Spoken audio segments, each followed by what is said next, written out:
فقال الله عز وجل: أفمن وعدناه وعدا حسنا فهو لاقيه. كيف فهو لاقيه؟ لاقيه حقا لا محالة. إن الأحرار أهل المروءات الشرفاء السلاطين الأمراء الكبراء من أهل الدنيا يأنف أحدهم أن يخلف وعده، فكيف بالله جل جلاله؟ والجنة أعظم وعد وعده الله عز وجل عباده.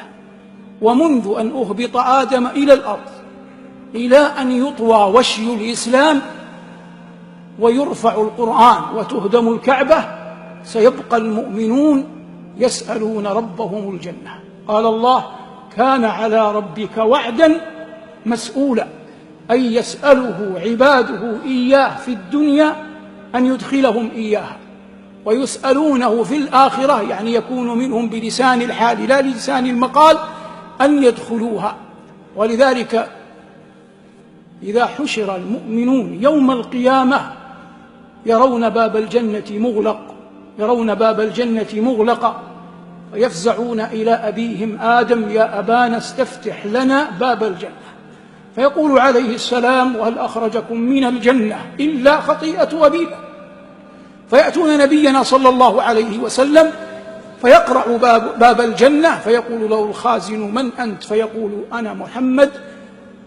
فيقول الخازن: أمرت ألا أفتحها لأحد قبلك، فيفتحها فيدخل صلى الله عليه وسلم، ثم يدخل الأنبياء ثم المؤمنون معه صلى الله عليه وسلم.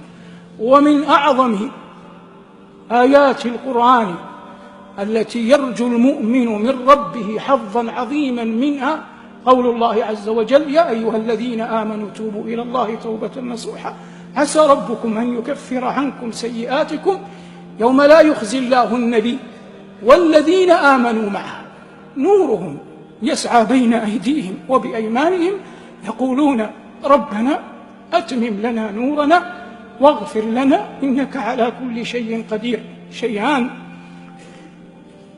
لا يستريح المؤمن حتى يتمهما الله له: الأول في الدنيا والثاني في الآخرة.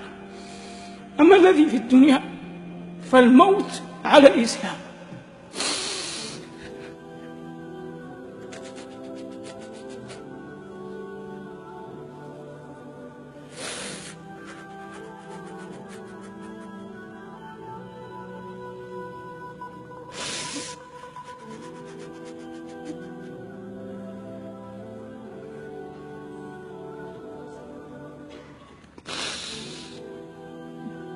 فما خاف الصالحون المؤمنون المتقون من شيء أعظم من أن يسلبوا الإسلام قبل أن يموتوا. تقول أم المؤمنين أم سلمة لما سئلت: ما أكثر دعاء النبي صلى الله عليه وسلم وهو في بيتك؟ قالت: كان يقول: اللهم يا مقلب القلوب ثبت قلبي على دينك. اللهم يا مقلب القلوب ثبت قلوبنا على دينك. هذا في الدنيا، لأن من مات على الإسلام موحدا لربه يقينا لن يخلد في النار، هذا إذا دخلها. وأما الثاني فهو عند مرور العباد على الصراط، فإن عند مرورهم على الصراط يسلب المنافقون النور الذي أوتوه، فيخاف المؤمنون على أنفسهم. فقال الله في هذه الآية الجامعة المانعة: ربنا أتمم لنا نورنا واغفر لنا إنك على كل شيء قدير. فإذا خلف المؤمن صراط جهنم وراء ظهره هناك يستريح، ولا راحة للمؤمن حتى يخلف صراط جهنم وراء ظهره. قال الإمام مجاهد رحمه الله: لا تتم نعمة الله على عبد حتى يدخله الجنة.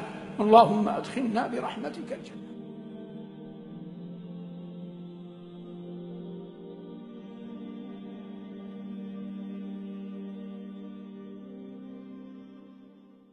قل هذه سبيلي أدعو إلى الله على بصيرة أنا ومن اتبعني وسبحان الله وما أنا من المشركين.